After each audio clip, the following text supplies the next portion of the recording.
Caríssimas senhoras e senhores, queridos irmãos do Ideal Espírita Cristão, boa noite para todos.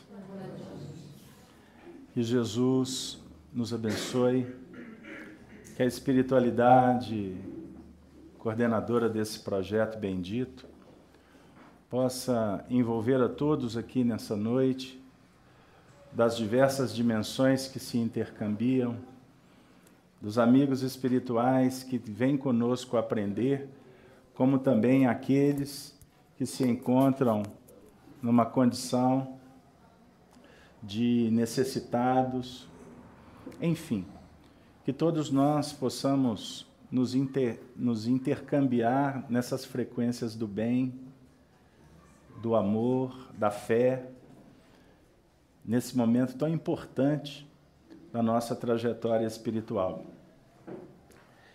O tema para nós é um tema desafiador. E ele por si só pode ser tratado como uma pergunta, como um desafio para a gente discutir ele aqui ao nível da evolução espiritual à luz da doutrina espírita. Por essa razão o homem deixará seu pai, sua mãe, e se unirá à sua mulher e aos seus filhos. Nós vamos observando aqui que essa frase, ela tem como base um versículo que consta no livro Gênesis de Moisés, no seu capítulo 2.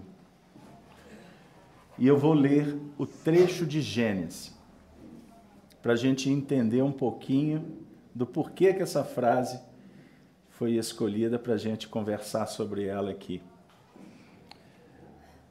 E disse o Senhor Deus, Gênesis, livro de Moisés, capítulo 2, versículo 18, eu vou ler 4 versículos, 18 ao 24.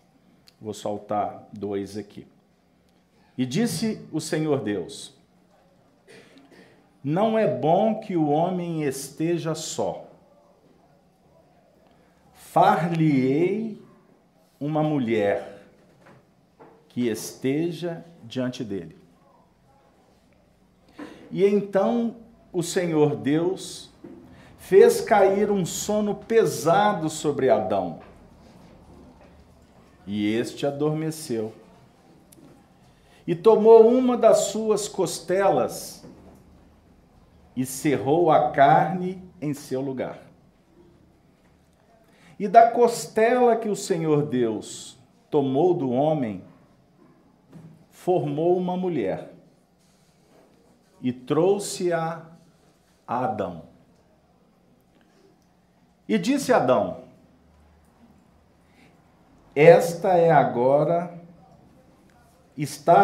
o osso dos meus ossos, a carne da minha carne. Esta será chamada varoa, que é o mesmo que mulher, porquanto do varão foi tomada. Versículo 24 e o último. Portanto, deixará o varão seu pai e a sua mãe, e apegar-se-á uma mulher, e serão ambos uma carne. Em algumas traduções, uma só carne. Nós estamos aí, um pouco mais de 3.500 anos de história humana, nos deparando com esta história e tentando interpretá-la de acordo com a nossa condição espiritual. A mensagem da Escritura é a base do entendimento da nossa evolução quanto espíritos. Embora tratada muitas vezes de uma forma mitológica, de uma forma sobrenatural, mas desde o primeiro capítulo de Gênesis até o livro Apocalipse de João, nós vamos encontrar ali o símbolo, a figuração de toda a trajetória do espírito a caminho da redenção. A doutrina espírita veio no século XIX para trazer para a humanidade uma chave importantíssima para que a gente pudesse abrir esses códigos, abrir esses símbolos de sorte que eles pudessem ter uma significação filosófica e científica com o objetivo de nos encantar com a proposta maravilhosa do Evangelho. Foi Jesus quem disse, quando conversava com os discípulos, que naquele tempo dele não era possível ele falar tudo. Era necessário que, inclusive, ele fosse embora para depois voltasse. E quando voltasse, os discípulos, que somos nós, a humanidade nos tempos atuais, teríamos mais condições de entender a mensagem dele. Tanto que ele disse que ele enviaria o Espírito Verdade, aquele que iria fazer com que nós pudéssemos lembrar de tudo que ele tinha dito. Mas esse Espírito de Verdade ia dizer mais, porque a gente não podia suportar. Vocês que estão estudando aqui há tanto tempo sabem que esse texto está no capítulo 14 do Evangelho de João, esse diálogo de Jesus com os discípulos. Mas aí vem a pergunta, o que isso tem a ver com o texto que você leu? Porque nós, por um princípio cultural religioso, durante muito tempo, julgávamos ser filho do pecado. O início da nossa trajetória se deu a partir de uma queda, de um erro, que a gente ficou conhecendo como um pecado original. Aquela história que estamos nos referindo aqui de Adão e Eva. Todos conhecem, não conhecemos? Que tem a maçã, que tem a serpente, e até hoje nós estamos sofrendo por causa daquela história. E, na verdade, Moisés, que foi iniciado, preparado, um estudioso na escola de Tebas, no Egito, sede daquele fulcro de irradiação da intelectualidade nos tempos primitivos, espíritos que vieram para a Terra para auxiliar no processo de progresso daqueles que se encontravam aqui. Estes espíritos que vieram, alguns por queda, que a gente vai ver esse símbolo aqui. Queda porque se complicaram diante das leis no estágio evolutivo que eles se encontraram.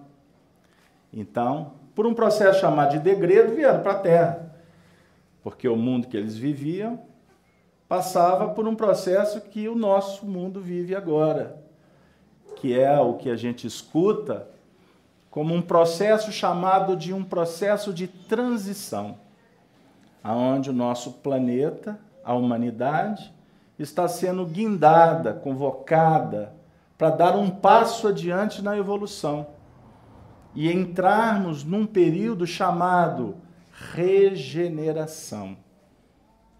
Nós vamos entrar num momento extraordinário em que vamos reconstruir, reconstituir a nossa estrutura psíquica, a estrutura social, a nossa base de relação, enfim. Vamos cada vez mais dar passos com vistas ao progresso dentro dos planos que hoje já são entendidos por nós como os mecanismos intelectuais, o processo que vai nos dando mais condições, facilidades para que a gente saia de um mundo primitivo e passemos a deixar de quebrar pedra para trabalhar mais com a inteligência.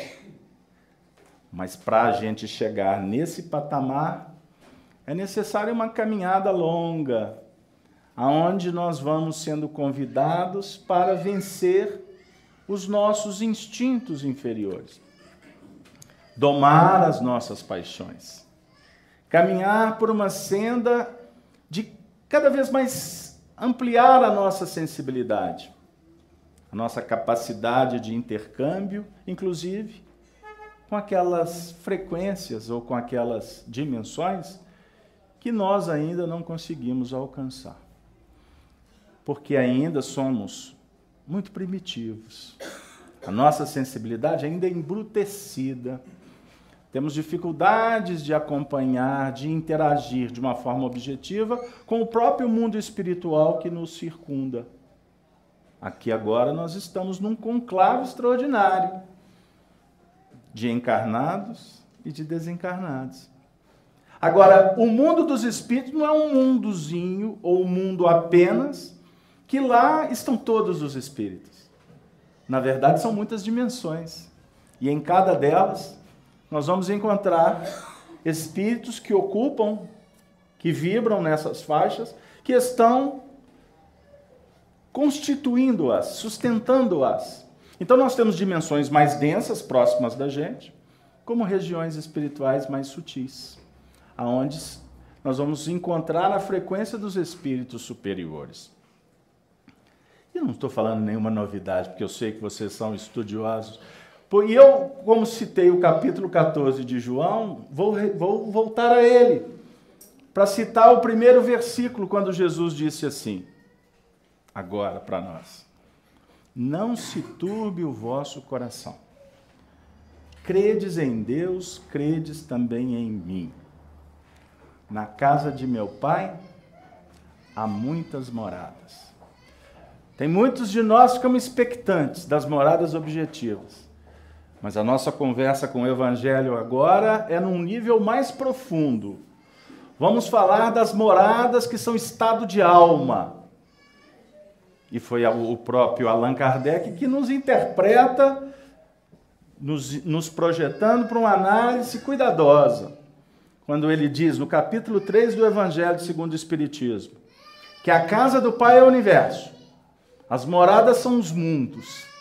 E agora a gente já trabalha essa ideia também das moradas espirituais, que são estado de alma. Então, para resumir, inferno, céu, são estados de alma. E não podemos nos prender a regiões definidas, estando ali ou acolá. Somos nós é que elegemos essas moradas. Somos nós que fomos criados espíritos simples e ignorantes. E eu preciso de uma análise rápida no campo mais profundo para mim depois chegar nos objetivos que a coordenação me pediu. Que é falar que no próprio texto de Moisés, porém no capítulo anterior, está escrito assim, por Moisés que foi iniciado no Egito, repetindo para a gente retomar o carro da história.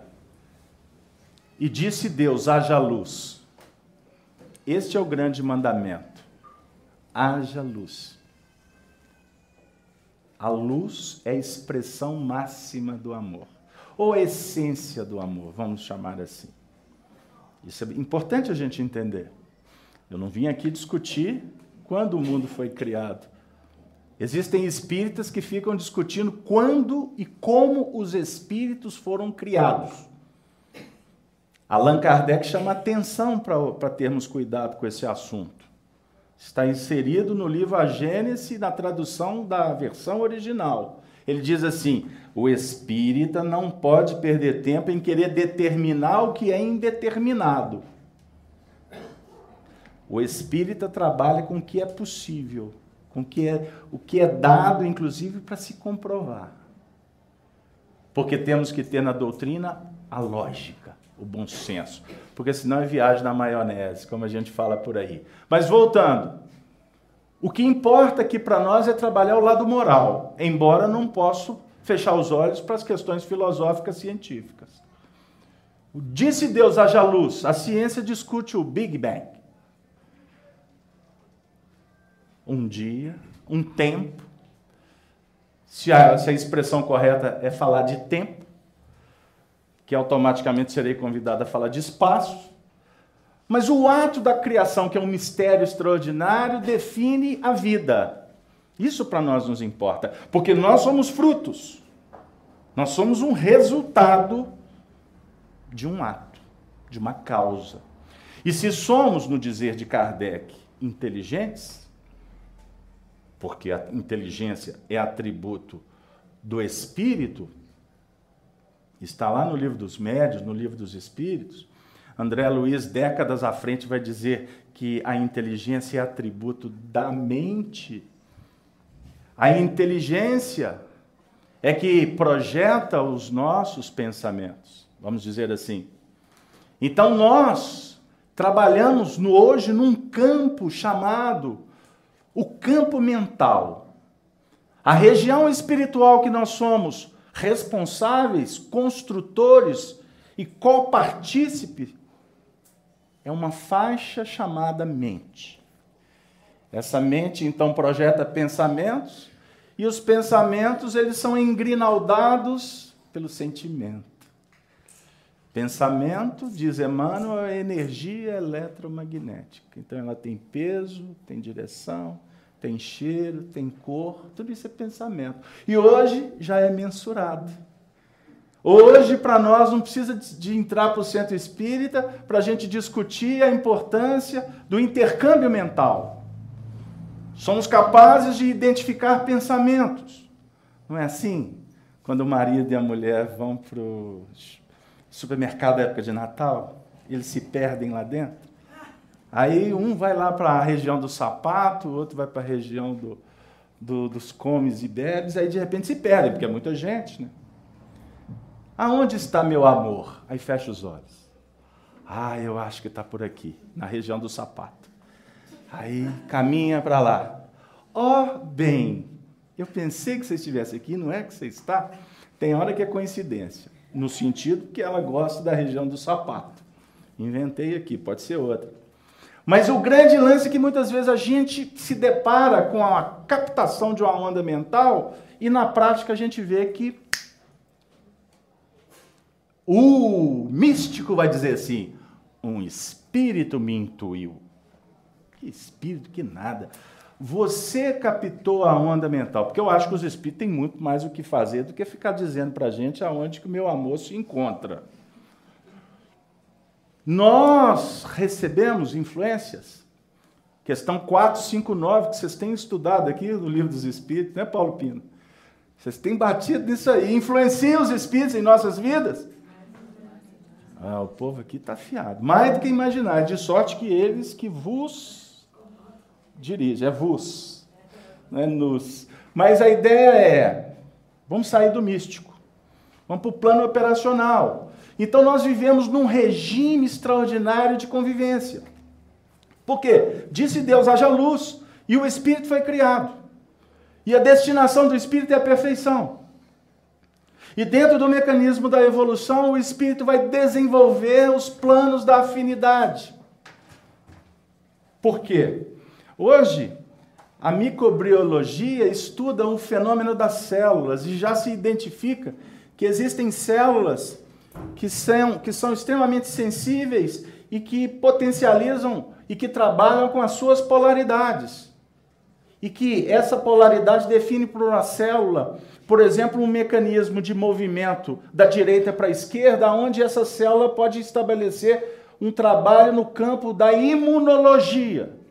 Então, se nós temos células que estão sujeitas a impactos químicos, nós também temos células que estão sujeitas a impactos elétricos.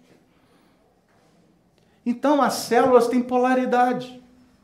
Então, quando disse Deus, haja luz, o Espírito foi criado. E nós estamos aqui em Espiritismo para estudar o Espírito. Porque a ciência humana, o objetivo dela é estudar a matéria. Nós estamos aqui para estudar o Espírito, a causa. Nós não estamos aqui para estudar Deus. Por isso é que a gente não discute quando o Espírito foi criado e como foi.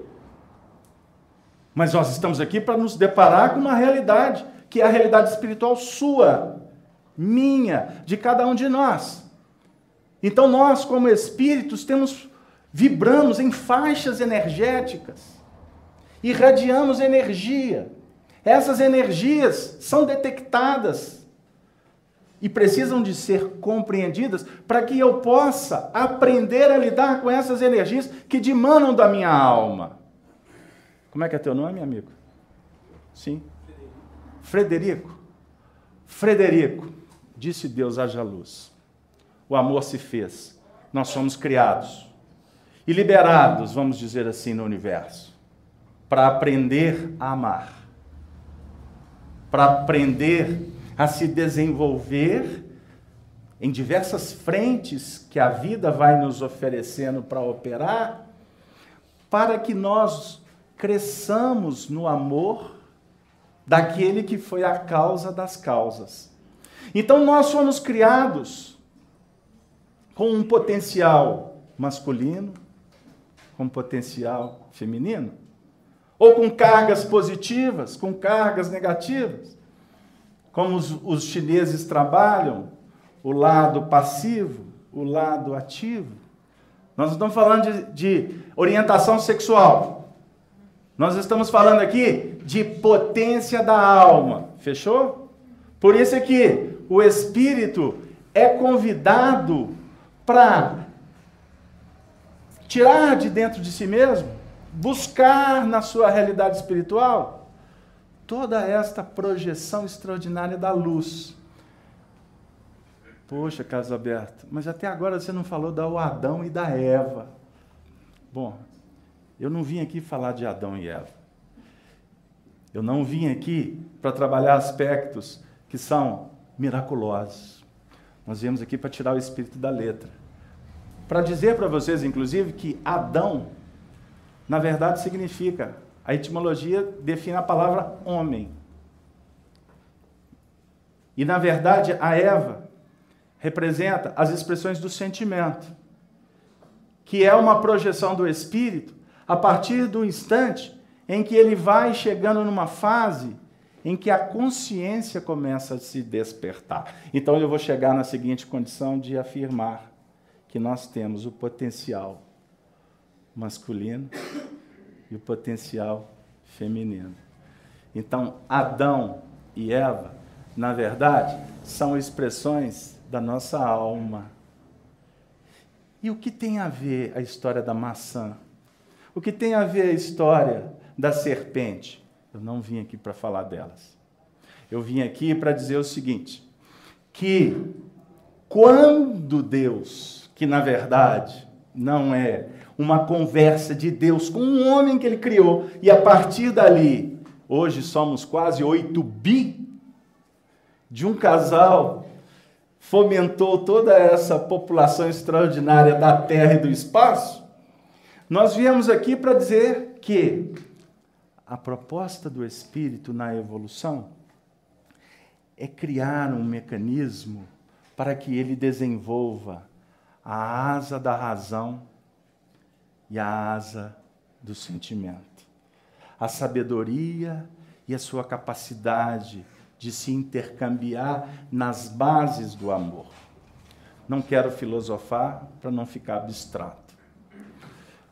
Quando o Espírito, depois de perpassar os reinos inferiores, que são aquele movimento de um tempo que não se calcula, porque a nossa mente não tem ainda condições de mensurar, conforme André Luiz afirma, quando o homem desperta na fase hominal, com essa razão embrionária, com esse sentimento ainda todo focado, todo esboçando em instintos, nós vamos aprender a entrar num regime de relação. Nós vamos aprender a projetar a nossa desenvoltura numa base que estabelece essa evolução que vai nos auxiliar na grande caminhada. Por isso é que nós vamos encontrar lá no Livro dos Espíritos 10 leis, que são chamadas as 10 leis naturais da evolução do homem. Desde da lei que é a lei natural, da lei da conservação, até a gente chegar na lei que vai estudar os planos morais. a chamada perfeição moral. Dentre essas leis, nós temos a lei, como eu disse lá atrás, de liberdade. Mas nós temos a lei de reprodução. Nós temos a lei de destruição. Nós temos, então, quando falamos em lei de sociedade, o nosso espírito, por uma questão de importância, de necessidade pessoal, nós precisamos de evoluir junto com aqueles que nos afinizamos. Com isso, o espírito vai desenvolvendo na sua própria dinâmica a sua possibilidade de agregar e, naturalmente, de desagregar. Então, quando Allan Kardec apresenta para nós a lei de amor, no seu sentido de construção, de evolução, ele também nos mostra que quando nós saímos para semear luz, nós vamos enfrentar naturalmente os obstáculos do caminho. Que esses obstáculos funcionam como atritos naturais e importantes para que cada um de nós perceba que temos limites. E esses limites, muitas vezes, vão acionar um mecanismo chamado conservação. O frio, a fome, do plano instintivo. Mas quando nós intercambiamos como homens com aquelas pessoas que nós vamos conviver, já caminhando numa linha de entendimento e de racionalidade, a convivência vai dizer para nós, vai nos mostrar aspectos que nós precisaremos de trabalhar dentro dessa linha do progresso. Então, na afinidade, que antes era atração e repercussão, quando chegamos na fase hominal, nós vamos trabalhar o sentido da afinidade, da simpatia. E quando encontramos a diversidade, depois de estabelecido a simpatia, aquele sentimento que caminhou por um tempo num plano positivo, ele pode entrar numa faixa negativa. Aí a gente vai ter que compreender o que vem a ser antipatia. Carlos Alberto, vamos para a prática. Vamos. Como que nós vamos desenvolver a simpatia e a antipatia, se não for na base da chamada convivência? Então, lá atrás, como animais, nos acasalávamos, por exemplo, para reproduzir a espécie. Depois, num plano social, nós fomos convidados a trabalhar numa outra faixa, a faixa do entendimento. Porque o seu espírito precisa da repercussão do outro para que você possa se conhecer. Então, qual que é o objetivo da relação humana? Troca. O Emmanuel chama de um movimento de associação e repercussão. Eu estou falando, tu está me ouvindo. Eu estou lançando imagens, mas eu estou lançando som também. Mas eu estou lançando vibração também. Então, isso que eu projeto é uma manifestação do meu espírito que está fazendo um tipo de luz, que está projetando um tipo de energia, que para você pode ser uma energia que aquece, para você pode ser uma energia que congela. A energia é a mesma. Para uns, o que eu estou falando pode estar sendo interessante. Para outros, está muito filosófico. Para outros, está assim, não estou entendendo nada. Mas tem alguns que estão dizendo assim, mas está me fazendo bem. Para outros, está assim, isso está me irritando. Para outros, está me causando aflição. Tem espíritos que saem do ambiente porque estão se sentindo incomodados com a luz. Na verdade, não sou eu. Porque agora eu estou sendo apenas instrumento que induz, que na roça, que cutuca a onça com vara curta. Em outros momentos, pode ser uma fragrância perfumosa. O que estará chegando para vocês depende do estado de espírito que cada um estiver vibrando. É mais ou menos o que acontece dentro de casa. Por isso é que Deus disse assim, que é necessário que o homem deixe pai e mãe para unir com uma mulher. Casalberto, eu estava crítico que você ia falar do casamento. Eu achei que você ia falar de um monte de coisa que está acontecendo em casa.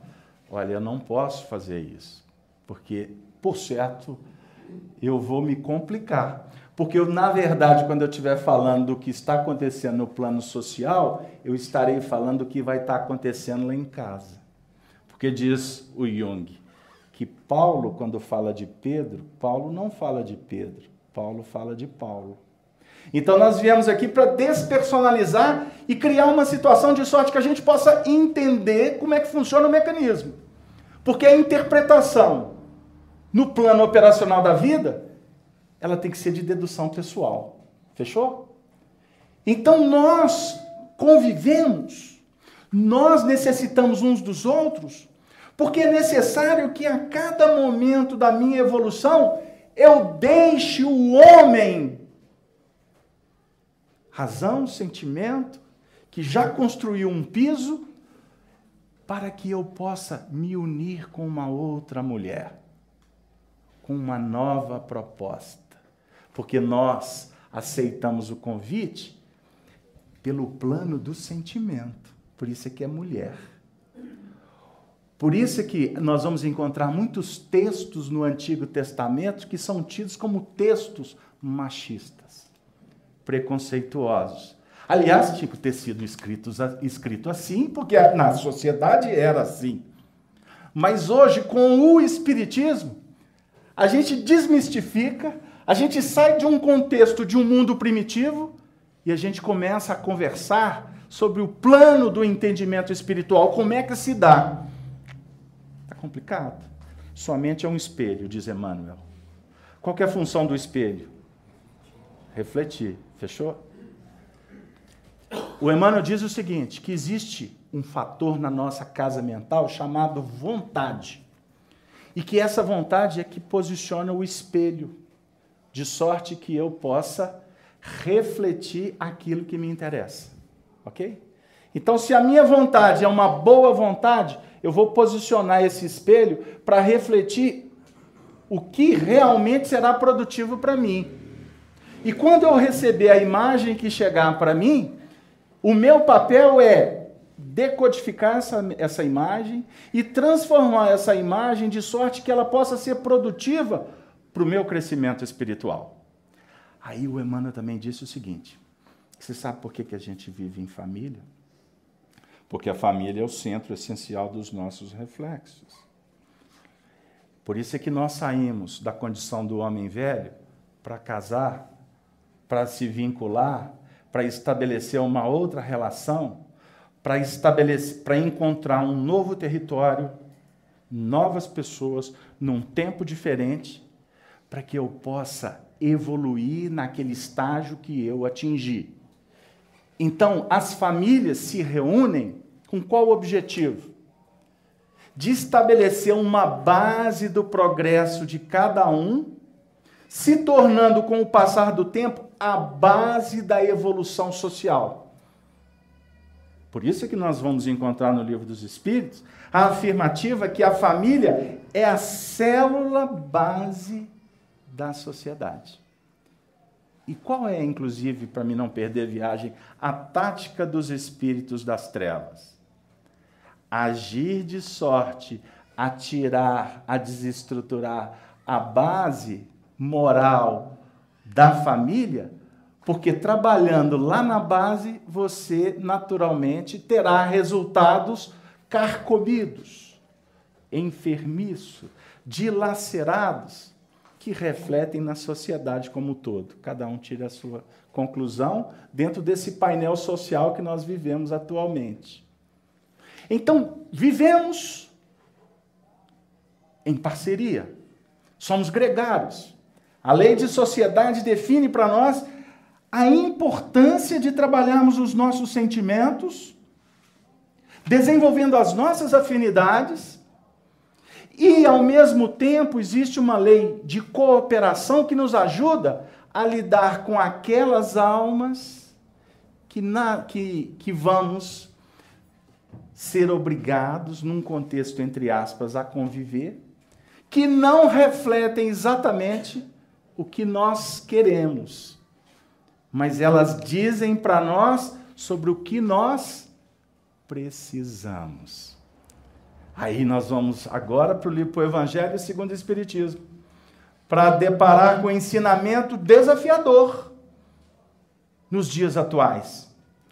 Porque vivendo em família, que é a base para que a gente possa trabalhar as nossas necessidades reais e momentâneas, nós estaremos nos preparando para viver em sociedade. Mas na família nós vamos encontrar dois aspectos desafiadores. Primeiro, que existem famílias espirituais, famílias afins. E existem famílias que são apenas famílias consideradas as famílias carnais. Ou seja, estamos vivendo um processo nas famílias carnais que tem um prazo de validade. Nas famílias espirituais não tem prazo de validade, porque a lei do amor é a lei soberana do universo. É a lei que rege a nossa destinação.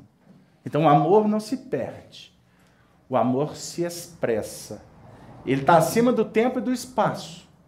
Então aquelas almas que nos afinizamos e que nós já conseguimos trabalhar um amor genuíno, que se caracteriza pelo desinteresse pessoal, porque quando há apenas o interesse pessoal pautado no orgulho e no egoísmo, na verdade não é amor.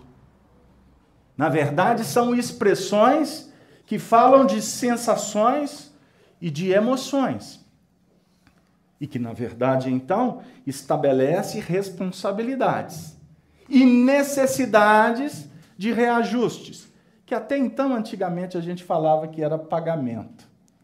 Então, se nossa família é uma esteira de reflexos que nós temos à disposição para a gente lidar, nós vamos perceber na prática o seguinte, que existe a parentela física e a parentela espiritual que se mistura naquele liquidificador, para que a gente possa estar junto e trabalhar com almas afins e com outras que não são tão afins. Em alguns casos, com almas que de afim não tem nada. De afim só tem a vontade de ir embora. São as chamadas antipatias. Meu Deus, que volta que eu dei, hein? Para chegar e dizer o seguinte, olha que texto extraordinário. Por esta razão, que na verdade a razão aqui vai falar da lógica. O homem, vamos despersonalizar, o espírito, ser imortal, ou seja, que estagia na terra por necessidade, mas a destinação é o mundo espiritual. Então, Frederico, não é isso? Então, Frederico, só para não perder viagem cósmica aqui, se a nossa destinação é a perfeição, é a destinação espiritual, é óbvio que tudo que está acontecendo para nós na Terra é um processo transitório. Fechou comigo? Então, no capítulo 11, extraordinariamente belo, do Evangelho segundo o Espiritismo, nós temos um texto, um item intitulado Dá a César o que é de César e a Deus o que é de Deus. Então, na nossa trajetória, nós temos que descobrir, na verdade, o que tem a ver com o espírito e o que tem a ver com a nossa dinâmica operacional de responsabilidade, que é transitória. O que for do espírito é de Deus. O que é de Deus é para sempre. Obviamente, se torna prioritário. Combinado comigo? Deu aí? Se é de Deus, é para sempre, eu fecho com Deus. Antigamente eu achava, é com Deus, então é o dia da missa. Não, é o dia do culto. Não, é sessão mediúnica. É o dia de Deus. Existe o dia de Deus? Existe. Não, você falou certinho, como diz o jovem, na vibe que eu estava. Mas eu sou médium. Médium é tudo tantã. Enquanto não morder, tá bom. Assim as irmãs falavam com o Chico Xavier. Enquanto ele só fala com os espíritos, tá bom. Na hora que morder, a gente manda internar o Chico. Quando ele tinha 18 anos de idade. Voltando. Tá certo. Não tem o dia do Deus. Mas, na verdade, existe. Filosoficamente, é a eternidade. Por isso que o Emmanuel afirma que Deus opera com os homens, com a sua infinita misericórdia, concedendo para os homens o tempo. Precisa de falar? Deus não te cobra. Quem cobra são os religiosos. O inferno, o purgatório é a história de religiosos. Deus é amor. O sentimento de culpa, na verdade, ele brota quando nos sentimos incapacitados de lidar com os nossos limites. Brota o que? Orgulho. O que é o orgulho? É a sensação, é o sentimento de não estar dando conta, de estar sendo descoberto. O que é a vaidade? É o desejo de agradar e a percepção da incompetência.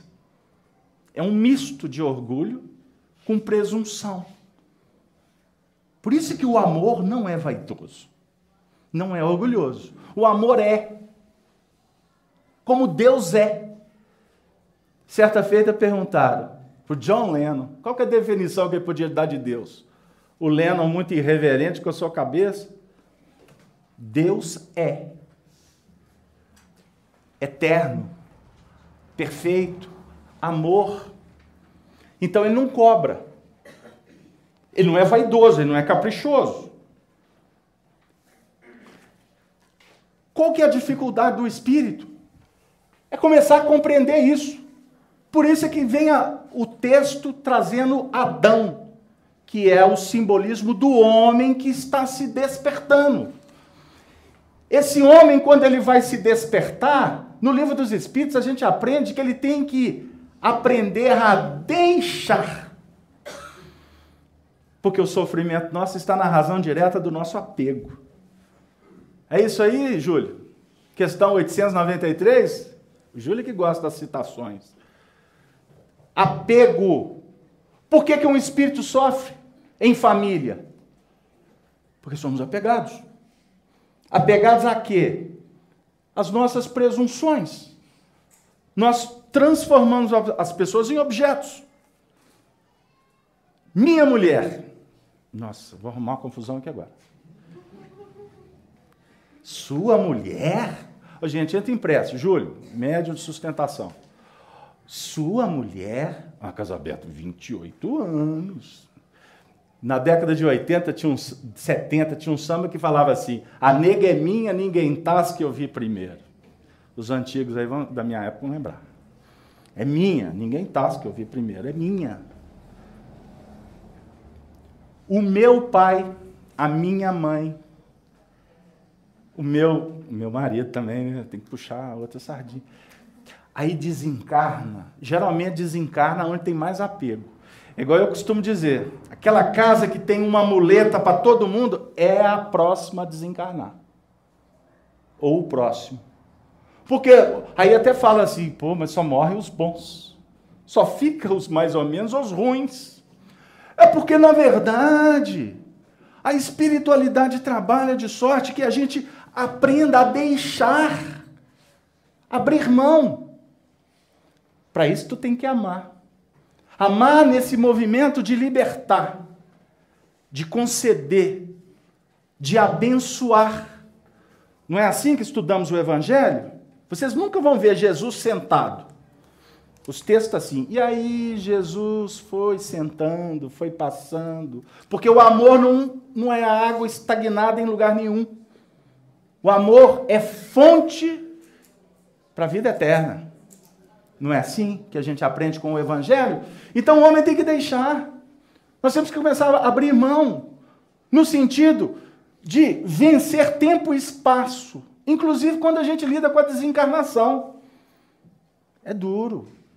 É pesado. Agora, vamos passionalizar? Vamos ficar todo mundo triste?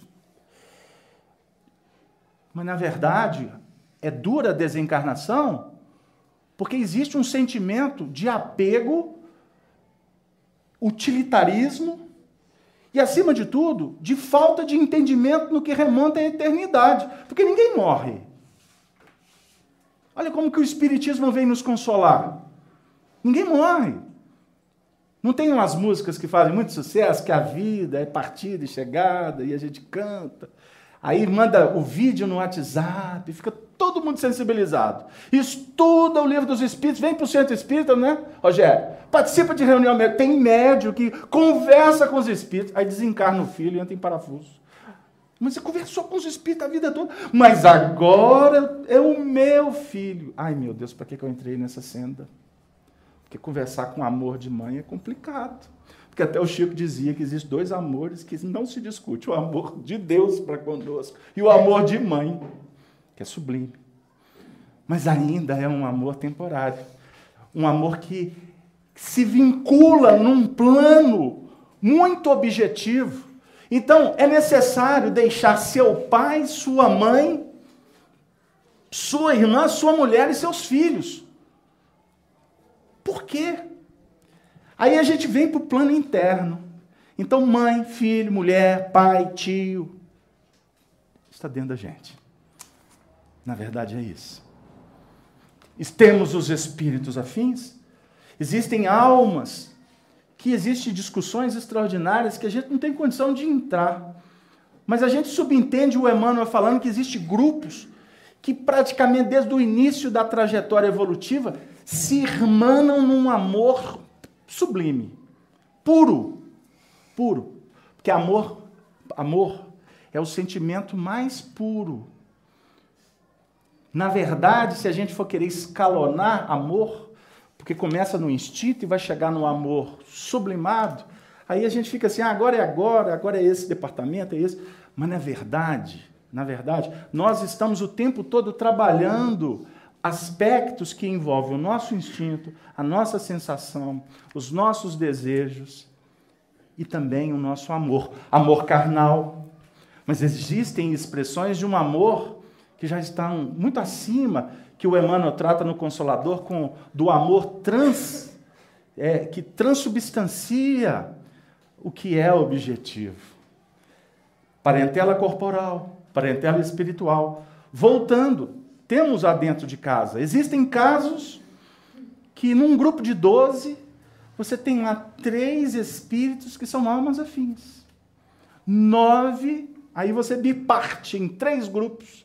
Aquelas que são mais ou menos, aquelas outras que só dão trabalho, aquelas outras que são almas doentes em graus complexos, e a gente está vivendo tudo isso. Por quê?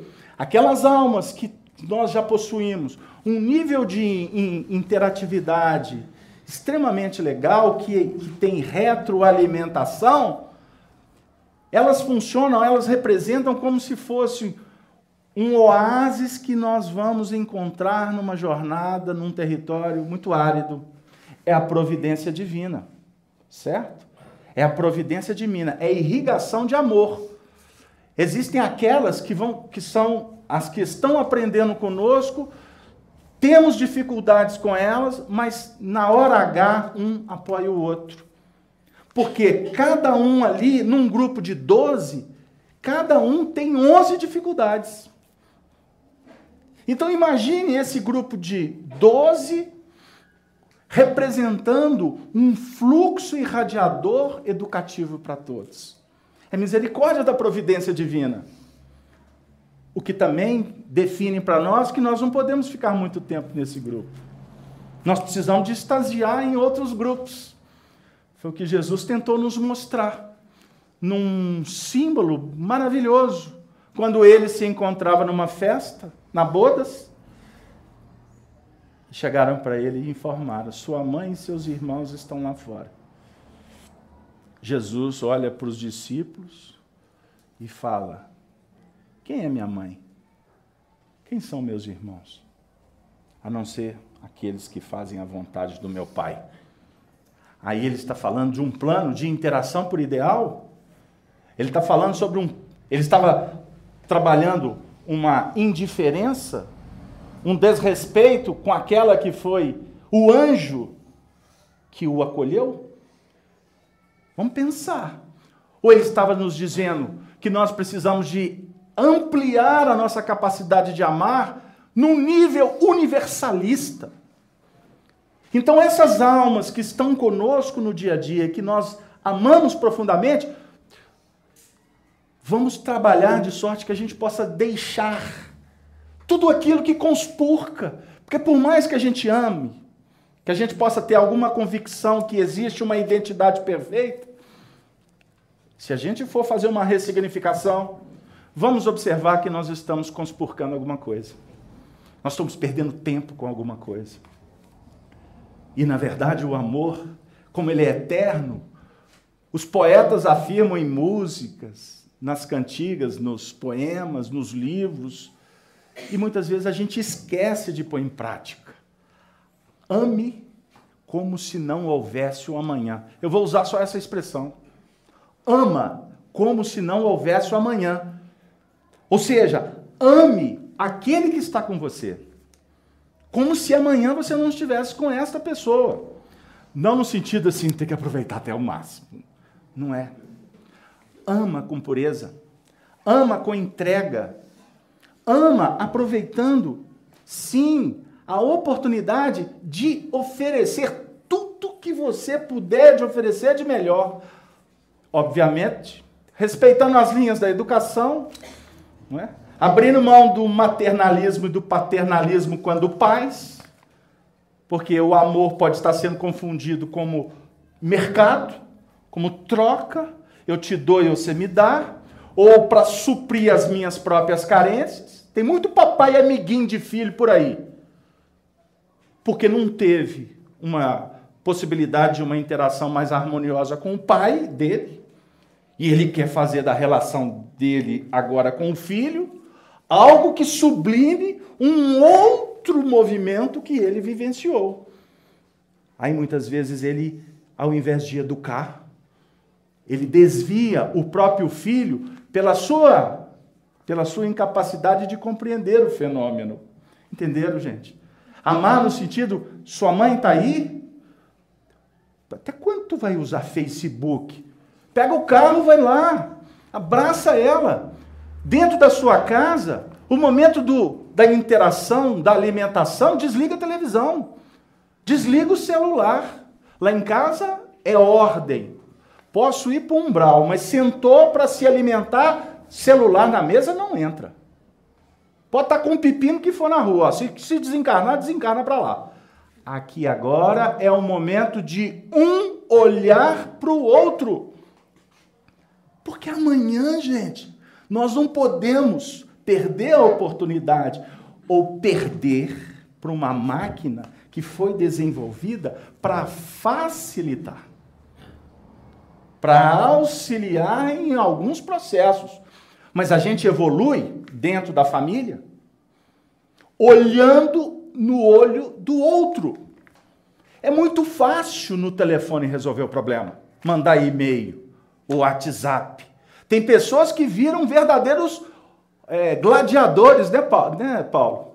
Gladiadores porque estão atrás do tablet. Coloca a pessoa frente a frente, ela muda completamente. Por quê? Porque quando nós estamos diante do olhar, naturalmente a vibração de cada um, ela funciona como um fator que nos faz lembrar do ensino de Jesus que define que devemos fazer ao outro o que gostaria que o outro não nos fizesse. É quando nós estamos tete a tete. Então o tete a tete, o olho no olho, não é só na hora das coisas boas, na hora dos desafios. É na hora que nós temos que dizer ao que aqui nós viemos. Cada um daquele clã familiar tem uma missão. Por mais, repito, que não vamos encontrar apenas almas afins, todos nós temos responsabilidades. E quando eu estou diante do obstáculo, na verdade é a misericórdia da providência divina que está me dizendo que chegou o momento de eu testar o meu limite e desenvolver a coragem para vencê-lo. Não no enfrentamento com o outro, mas enfrentando o próprio limite, inclusive aprendendo a calar, a abrandar, aprendendo a esperar, aprendendo a respeitar o outro, não ter a presunção de definir que o outro vai ver a vida com o prisma do meu olhar. Não é assim que Jesus operou. Não é assim que o mestre dos mestres lida conosco. Tanto é verdade que ele envia espíritos luminosos, bondosos, como mentor desta casa. Tradicionalmente, se vocês frequentam esta casa, procurem saber quem foi Camilo Rodrigues Chaves, um dos maiores educadores que passou por esse país. Em Minas Gerais, vocês vão encontrar muitas escolas com o nome dele. Camilo Rodrigues Chaves tem uma página extraordinária, que na verdade representa a psicofonia de Francisco Cândido Xavier, que vocês vão encontrar no livro Instruções Psicofônicas. Tinha pouco tempo que ele tinha desencarnado, mas na sua exuberância, Emmanuel o tratava como senador, para vocês terem uma ideia. Camilo Chaves traz uma página belíssima, que fala sobre a importância do Espiritismo em nossas vidas. Porque o Espiritismo aponta para nós a necessidade de nós nos iluminarmos. E essa iluminação se dá pela dinâmica da educação, a formação de novos hábitos, da consciência moral, não do moralismo barato de religiosos que colocam o peso no ombro dos outros e não colocam em prática. Nós não estamos falando de religiosidade que nós vamos adotá-la como práticas repetidas de outras experiências religiosas. Nós estamos no Espiritismo. E o Espiritismo propõe para nós um grande projeto de transformação, que se dá sobre bases filosóficas, e que convida Camilo Chaves para que nós operacionalizemos esse conteúdo que nós estamos tentando selecionar, e não é fácil, porque é uma chuva de informações. É um banho de magnetismo que está acontecendo aqui. Para quem é sensível, está percebendo. Para que nós possamos nos sentirmos motivados. Se nós saímos da casa espírita motivados, atingiu-se o objetivo. A expectativa não é que nos intelectualizemos. Não é isso. Embora vocês vão encontrar castas elitistas no Espiritismo que promovem isso. Não é essa a função. Allan Kardec nos mostra a importância de trabalharmos com simplicidade a nossa mudança moral, que é a formação de novos hábitos. Como que nós vamos fazer luz? Disse Deus, haja luz. Você é luz. Aí o Wanda até falou, é raio, estrela e luar. Manhã de sol, no caso dele, meu iaiá, meu ioiô. Você é luz. Jesus afirmou no capítulo 5 do Evangelho de Mateus, vós sois a luz do mundo. Mas no capítulo 8 de João, ele também se autoproclamou luz. Eu sou a luz do mundo. E João, evangelista, na sua epístola, escreveu que Deus é luz. Camilo Chaves afirma que é necessário fazer luz. Coloque em prática, querido. É isso. Saia daqui, faça luz.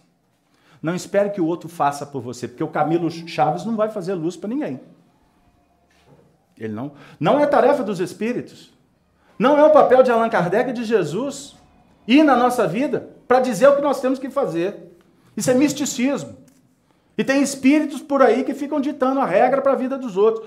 É espírito que está na mesma dimensão nossa.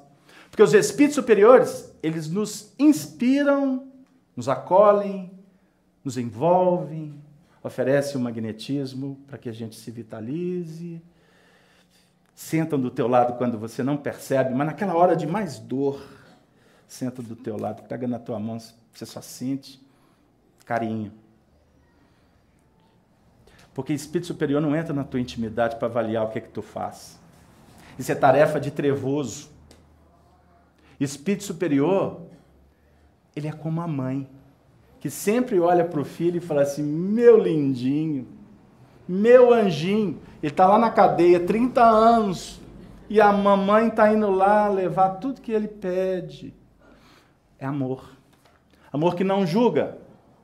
Amor que não precipita. Amor que não colhe resultado. Está no Evangelho, uns semeiam, outros colhem. Que pretensão é essa de colher resultado?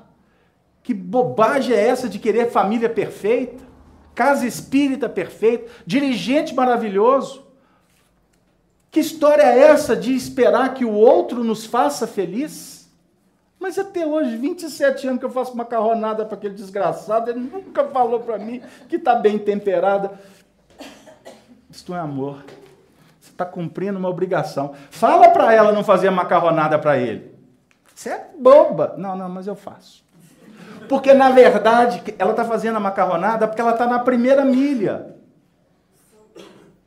Porque toda a dificuldade dele agora, ela que patrocinou. Tem muitos dramas familiares que fomos nós os protagonistas e hoje nós temos que carregar no colo, trocar a fralda, pôr a papinha na boca, carregar a cruz e ainda falar, ninguém merece. Fomos nós que patrocinamos. E a providência divina está falando para a gente pagar. Tem espírita que adora falar que nós estamos pagando. Meu Deus, é conta impagável. Ninguém está pagando nada. Basta estudar Allan Kardec no livro A Gênese. Nós reencarnamos para evoluir. Obviamente, tendo a oportunidade de reajustar o que nós complicamos. Fomos nós. Podíamos ter amado. Mas preferimos pular fora, abandonar o barco, passear pelo mundo e deixar a conta para outro pagar. Aí é conta. Chega no mundo espiritual, olha para trás, a filha prostituiu-se, o filho embreou na droga, a mulher desencarnou com tuberculose de angústia, de tristeza, por uma atitude irresponsável. Ninguém vai falar para o indivíduo assim, volta e resolve. Embora espírito trevoso faça. Não. Chega uma hora que a gente fala assim, meu Deus, eu fiz isso. Aí o Senhor diz assim, na nossa consciência, calma, meu filho, descansa, espera. Como falou Abigail para Paulo de Tarso. Ama, trabalha, espera e perdoa. Porque se não perdoar é um câncer amanhã. Se não trabalhar é suicídio por ócio. Se não esperar é desequilíbrio psíquico. E se não amar é treva na certa. A treva existe porque a luz se fez. O papel da luz é irradiar nas trevas. Não é acabar com a treva. Nós não estamos no espiritismo para mudar o mundo. Essa história de espírita ficar encantado com o Brasil, coração do mundo, pátria de não sei o quê, isso é ufanismo. A missão do Brasil é de evangelizar. Por isso é que é pátria. Porque a pátria que nós viemos conversar não é a pátria do Moisés, dos egípcios, dos hebreus. Eu não vim aqui conversar com você sobre pátria de políticos, pátria de uma sociedade que é transitória. Nós viemos aqui, agradeço a coordenação pela oportunidade, para falar da pátria do seu coração, para falar da pátria que nos irmana, para falar da nossa destinação para a eternidade, abençoando o Brasil. Por isso que Camilo Chaves, Emmanuel, Eurípides Barçanufo, tantos espíritos reencarnaram para ir para as casas espíritas, para nos dar exemplo de cristianismo. Que Deus abençoe esse novo momento do Grupo Camilo Chaves. Eu estou aqui emocionado por me sentir babilônico nesse momento, por me sentir envolvido por Semíramis, que nos visitou na nossa casa espírita ontem, para nos falar da tarefa de hoje. Por estar aqui, numa casa que eu não tenho dúvida, que tem uma missão muito especial. Evangelização dos corações. Unam-se como famílias, como irmãos. Mas o centro espírita é só treinamento. Porque a tarefa do médium não é só aqui. Aqui é só lusco-fusco. A tarefa do médium, como nos ensinou Francisco Cândido Xavier, é lá no núcleo de vossas famílias. Gratidão pelos amigos, e assim eu me despeço com Maria Dolores. Agradeço, meu Deus, em minha prece enternecida, as almas boas que me destes a vida, no campo da afeição. Agradeço os amigos que me emprestas, que me toleram falhas e defeitos, e equilibram-me os passos imperfeitos, dando-me paz e luz ao coração. Agradeço-te, ó Pai, a sensação confortadora e amena com que a palavras deles me serena em meus dias de dor. E o silêncio que fazem para as lutas, de que preciso para burilar-me, enxugando-me o pranto sem alarme, pela bênção do amor. Agradeço o socorro que me trazem, mostrando desapego nobre e raro, para que eu seja apoio ao desamparo, esperança de alguém. E a caridade com que me estimulam a ser trabalho, bênção, alegria, aprendendo a viver dia por dia nos domínios do bem. Por toda a santa generosidade, da estima doce e pura, de quantos me recebem sem censura, ternos amigos meus. Eis-me ao sol da oração, para dizer-te, ó Pai do infinito universo, na singela pobreza do meu verso, obrigado, meu Deus. Obrigado, ternos amigos meus. Obrigado, espíritos amigos. Obrigado, Senhor, pela família que me concedes, que me recebes.